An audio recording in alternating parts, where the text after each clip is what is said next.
Okendeki wapi? Ah bon? La pêche au temps, Mireille. Okendeki wapi? Tu vas pas s'arrêter. Okendeki wapi? Ça non mutema no tino sala. Tundi okendeki wapi? Lero ko silisa. Et munga na montre soki mobile nanga. Jani. Moi so esa za mosali balo boya nao. Fancho lelo pambe pana ye. Kama na ye pena ba ma copine to so bunda na rythme mboka. Fancho na monde nini? Rythme mboka. Nini? Mireille boni dembisa te. Ah boité maman boité. Échange pardon le voyons boy no ngala ke na ko. Kale so lati ozola kisanga na mutu. Oh les boxer donc boxer les boy et tu pas non mutu yo ça moni yango na kolinga pas découvrir. Itelinga ti. Oh ozana bosenga nango alinga mona wana kati koto eza ndeni. Oh ba moni ka awa. Quand ça bana mike na ba classe. Moi mbali fa mona kalesa moi si fa bwa kanda ma litala tala pa yeba soka moni abeti mabo. Mais les lots et bouma boigné ces hommes na teza ya. Bon eza foti nanga. Ngamna bimisi yango kasi kanga fali. So kangi fali apo kangi nanga. So te taka.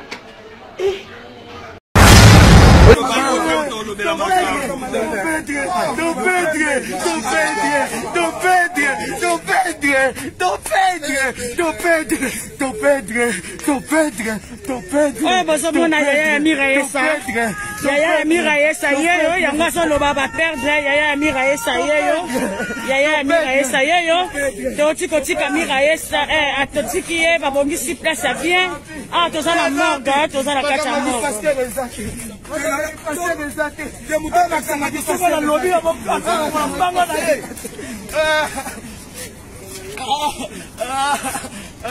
Tous ensemble, les amis de la presse, l'artiste Nyon Sobaza avec la famille. Nous avons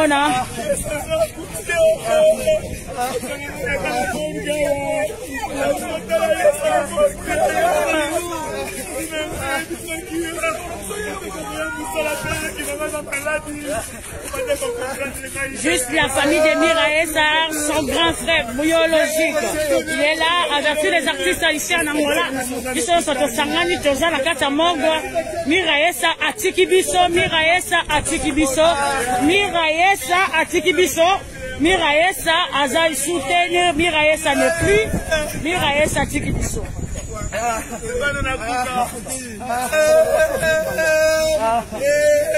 Miraesa ne plus, Miraesa Atikibiso. Donc on est en direct, il y a morgue, oui, on dirait que de la morgue de Sanator. Nous sommes vraiment ici en Angola, précisément à Palanca, sur Sanator, à l'hôpital international, de Congo, hôpital à Sana. Et pas Yoapi, Oyo, Teza, ah, vous avez une image, il y a hôpital. Malheureusement, vous avez une image un peu parce que vous avez une image, ah, bah, si je m'en raté, vous avez une image pour vous, non?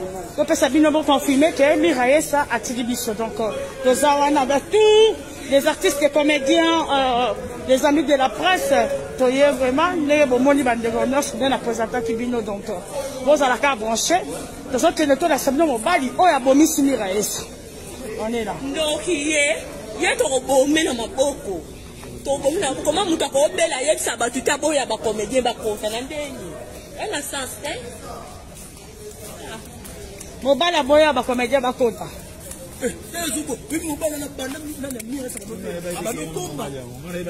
Lobi ba ticho ba ye ya ba internet ko ba kota. Na ye di ye ne ticho na ye. Azawa na. Na ko bet na lo kala lo kala. Ni tu mi ni sa ko sa pora. Oui. Azuli na pe. Oui.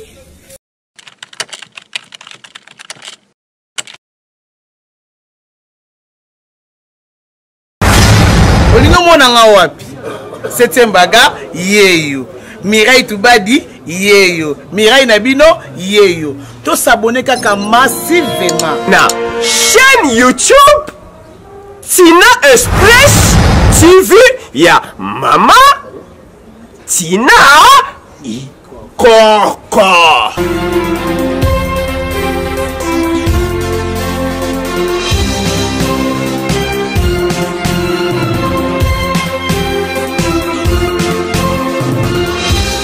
Chanson, République démocratique du Congo. Salutations à tous nos abonnés, fidèles vraiment oyo balingaka chaîne oyo. Encore une fois, merci beaucoup. Tozana Kinshasa ni na la République démocratique du Congo, to solo là. Tout sur la ligne, tout sur l'actualité, tout comme Libiso na chaîne et tout ensemble tout analyser parce qu'il y a ceux-là des gens qui nous appellent pendant tout Nabiso Toyoki, artiste comédienne Mirae Sakoufi, déjà moi rumeur, les ont dit des gens qui racontent de mauvaises langues et comme déjà au Lobamon belé comme les aboignats, naboigna tout sur la ragnoso, politique, musique, tout sur la culture, hein, bref, en général, hein, la culture, tout sur la ragnoso, peinture, sculpture, nyoso vraiment tout sur la naboigna. Actualité, ou les asiko. Et les lotos solo là parce que tous mois information, tous soli na bande mususu ba comédien musu ya artiste, comédien na ba comédien ya théâtre et au ba misusu fallait même pas en plateau et à Boigna pour tous quand même moi quelques heures ya ma solo mais seulement et ça tombe un peu brusque à pic comme ça et nous sommes fixés qu'à rendez-vous ya ko landela ko ba vraiment marabou eza siko na Angola précisément na Luanda. Wapi cet artiste comédienne Miraesa Azalaki. Miraesa bandego belé balingara théâtre congolais, ndeto bengara théâtre congolais, télé dramatique, film, cinéma la biso à la congolaise. Et belé, il y a une génération mo baby Miraesa, elle fait partie artiste comédienne congolaise vraiment sala combo pendant un temps, un moment. En tout cas, quand qui pena bateli msai théâtre. Voilà, tout ça on s'est rappelé na Chic Choc Loingue avec cet artiste Ngadiadia au Paza Libanda Mboka na Europe.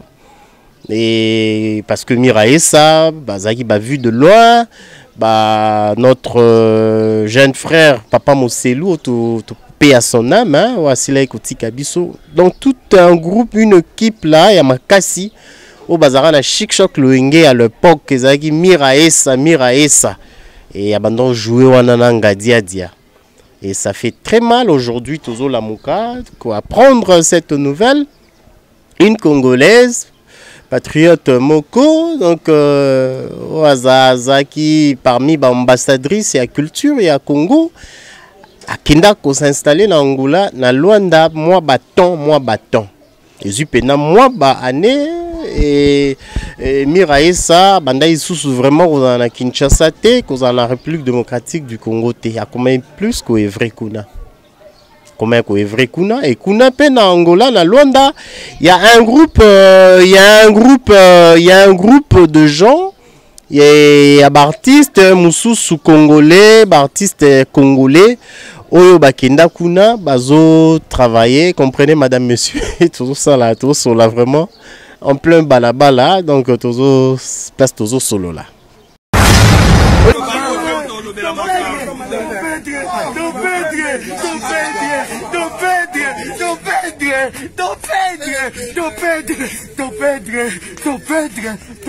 Oh, bozomona Yaya Miraesa yeyo yango so loba ba perdre Yaya Miraesa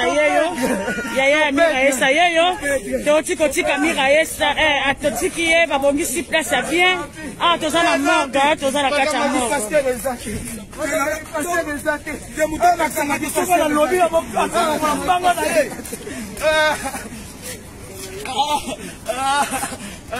tous ensemble les amis de la presse, artistes nyonso baza avec la famille nyokando bomona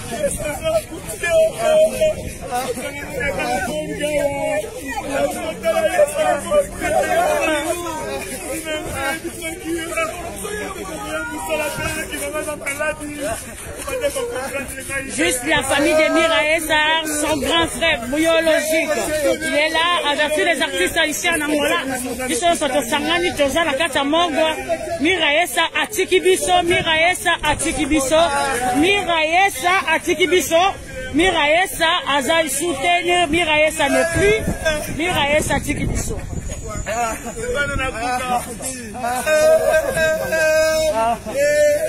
Miraesa ne plus, Miraesa Atikibiso. Donc on est, on dirait que il y a morgue, oui, on dirait que de la morgue de Sanator. Nous sommes vraiment ici en Angola, précisément à Palanca, sur Sanator, à l'hôpital international, à Congo, hôpital à Sana. Et pas il y a hôpital. Malheureusement, pour moi, l'image est un peu parce que tu as une image, film raté, tu as une image pour moi. Donc, ça vient de confirmer que Miraessa a tiré biso. Donc, nous avons tous les artistes, les comédiens, les amis de la presse, tu es vraiment, les bomoni banderonos, bien la présentation qui vient donc, vous allez la brancher. Nous avons tenu la semaine au Bali, oh, ya bomi si Miraessa. On est là. Donc, il y a ton bomé dans ma boko. Comment vous avez fait la yep sabatu tabo ya ba comédien ba konta na ndeni. Elle a sens hein. Mobala boya ba comédien ba konta. Zuko, puis mobala na banda na mira sa ba. Aba tomba. Munobi ba ticho wa ye ya ba internet ya bo ba konta. Na ye bi ye ndeti songa na ye. Azawa na. Na ko bet na lokali ya lokali.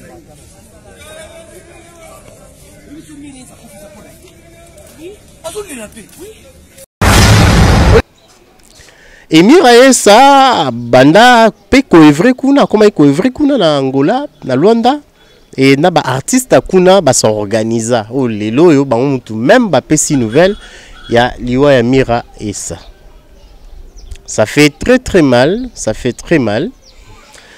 Miraessa kufi na nini bande rebelle bazo raconter des histoires bazo loba et tout ba misu bazo loba que non tout tika na ba mauvaise langue. Pourquoi ça c'est toujours comme ça? Après la mort d'une personne, il y a des gens qui viennent pour raconter des histoires et surtout il y a batu mutu sora ebani. Il y a mutu sora ebani mingi bande on a biso théâtre marambozo bima. Oya lobi A, oya loba B, oya loba C.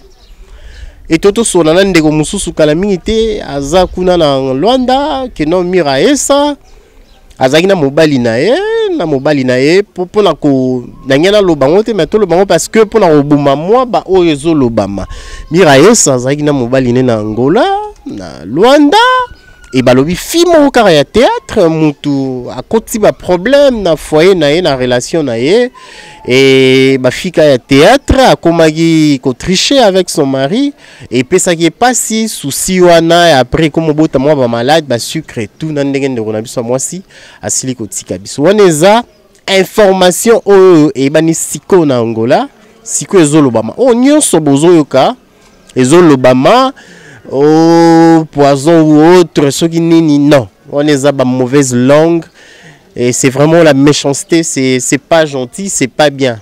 Ils ont vraiment ma baie, c'est pas propre. Hein? Mon toi koufi après raconter des histoires, makambu et naba malade beaucoup mikoloba. Ça fait très mal et pour sa famille à la fois professionnelle et biologique, c'est pas bien. Et même pour ses fans bah oh balinga Miraessa mingi eko déranger au sala bien te on tozo conseil na bandeko na ba réseaux sociaux bazo publier na ba TikTok na ba Facebook et na ba réseaux sociaux mususu que c'est méchant, c'est pas bien botika, c'est pas propre, c'est pas bien. So Miraessa za ndeko na yo elingesa la yo ndenge nini, ça fait très mal. Miraessa tiki biso paix à son âme, nous confirmons qu'elle a rendu l'âme, elle n'est plus en vie. Et que son âme repose en paix dans la présence de notre Seigneur Jésus-Christ. Parlons maintenant de Miraessa, cette artiste et comédienne. Miraessa, sali théâtre, bandi théâtre, moni vraiment na moi bo jeunesse. Na moi bo jeunesse, moni pena kiazano elenge, ake nango ti na ba ajoyo. Moi âge pena e poussana ki na kati ya théâtre. Moi je venais poussant qui na kati ya théâtre. Donc sali parcours moya moulaï, elle a toute une histoire na mambo ya théâtre et tout. Elle a très bien joué parce que Miraessa sala ba film ebele, a joué banzonzing ebele, a sala mo mambo ebele vraiment.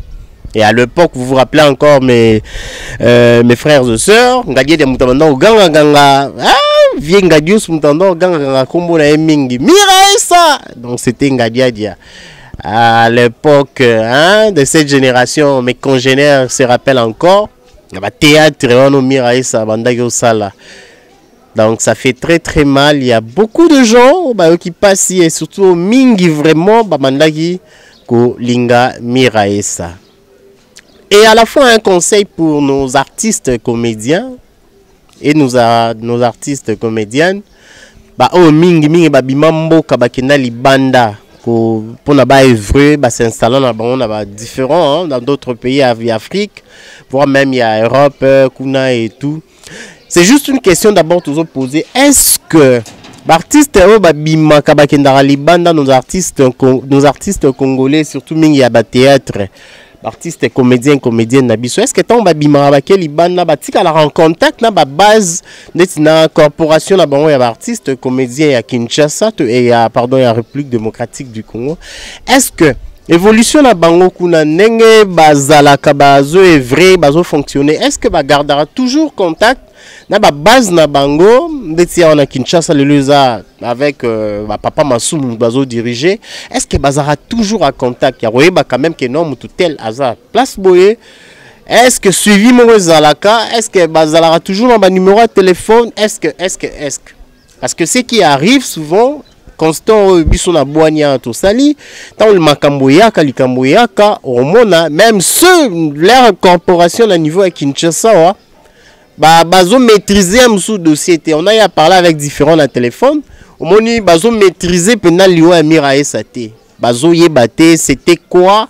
Qu'est-ce qui s'est passé? Ça fait très très mal. Ça fait très très mal. Et il faut pas revoir moi pour bien organiser les choses. Il y a ceux qui diront peut-être que non. Baza Mikolo c'est déjà responsable. Moutou na mutabi ngazo gérer carrière naie. Mais ça demande, ça coûte absolument rien du tout. Ça coûte absolument rien du tout. Que mon théâtre, besoin la corporation, organisation na bino awa, obimimboka, bo garder contact na nini et tout moi ko solo la ko ba mamne zo kende. Parce que ndet na ba ka boyer, donc c'est vraiment difficile. Encore une fois merci beaucoup. Donc juste pour vous confirmer que notre jeune sœur, cette artiste comédienne Mira Essa ne plus. Asili kotika biso nyonso bozo yeo autour ya liona c'est méchant, c'est pas bien. Ba mauvaise langue, ceux-là des gens qui racontent c'est méchant. Ils a bienté. Mira Essa babi ils a juste problème, il y a souci parce que film sous sur théâtre, batongo pe théâtre, bon to éviter. Film sous sur théâtre, muta komaki kozwa mobali na ye yango nde mute pesa qui est pas si souci après même na ba souci et tout. Juste ça. Mais l'or mususu ezalité, l'or musu ezate. Ça fait très très mal. Yango tozo présenter vraiment ba condoléances, nos sincères condoléances à sa famille biologique, professionnelle et à toute sa famille.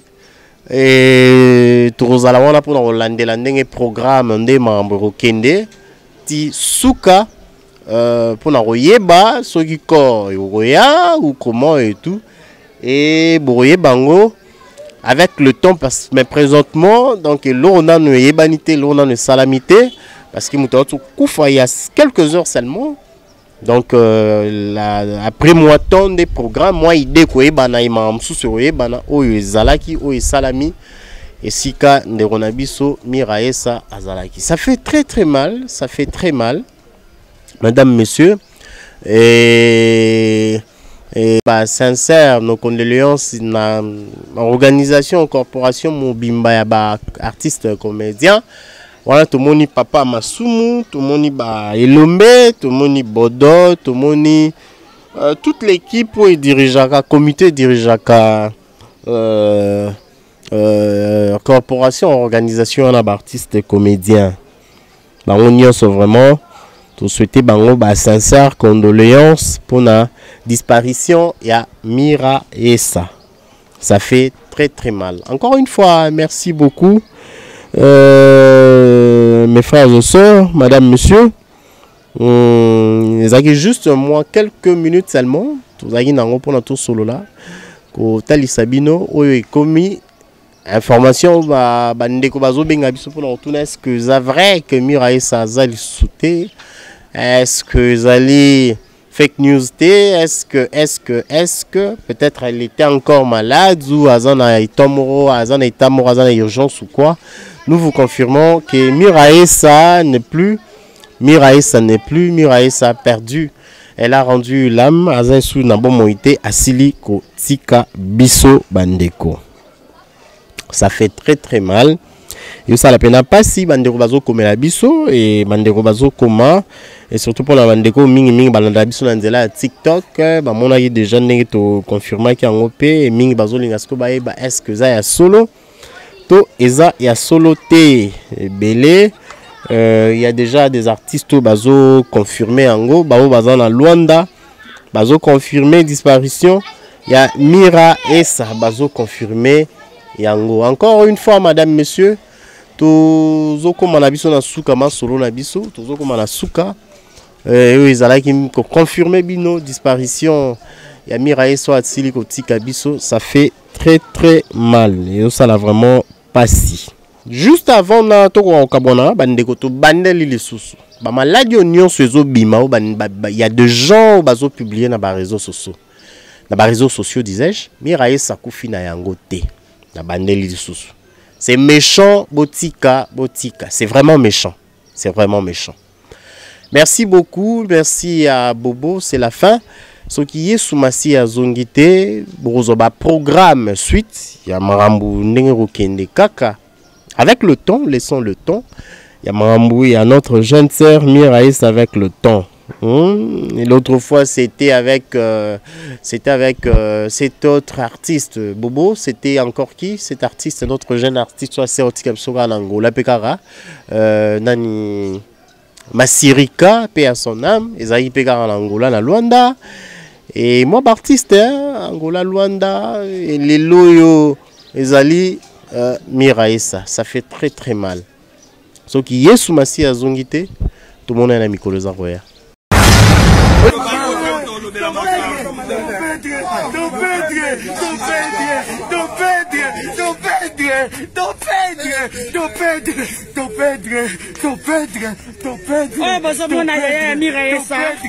Yaya Miraessa yeyo yango solo baba perdre Yaya Miraessa yeyo totiko tika Miraessa atotiki ye babongisi place à bien toza na morgue toza na kati ya morgue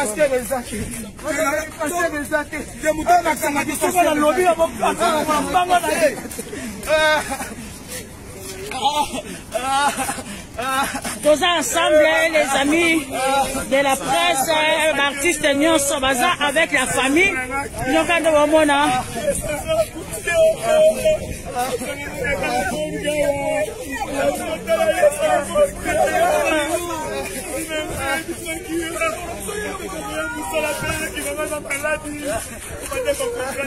juste la famille de Miraessa, son grand frère biologique. Il est là avec tous les artistes ici en Angola. Ils sont sur le Sangani, Toza, la Kata Morgue. Miraessa Atikibiso, Miraessa Atikibiso, Miraessa Atikibiso, Miraessa Azaï Souteigne, Miraessa n'est plus, Miraessa Atikibiso.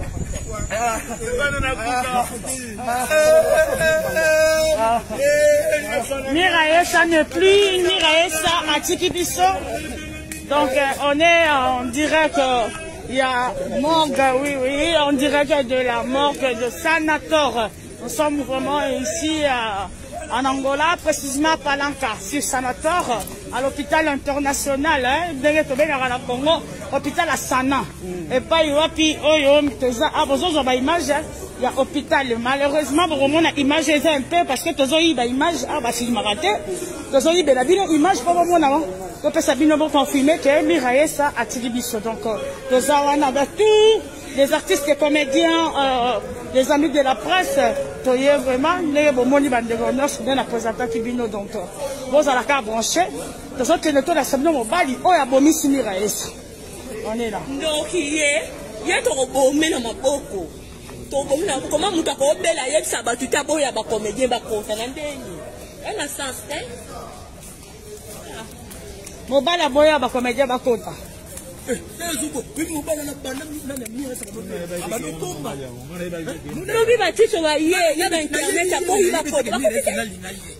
na yebi ye ndeti songa na aza wana ameka solo chango na mobeta na lokala na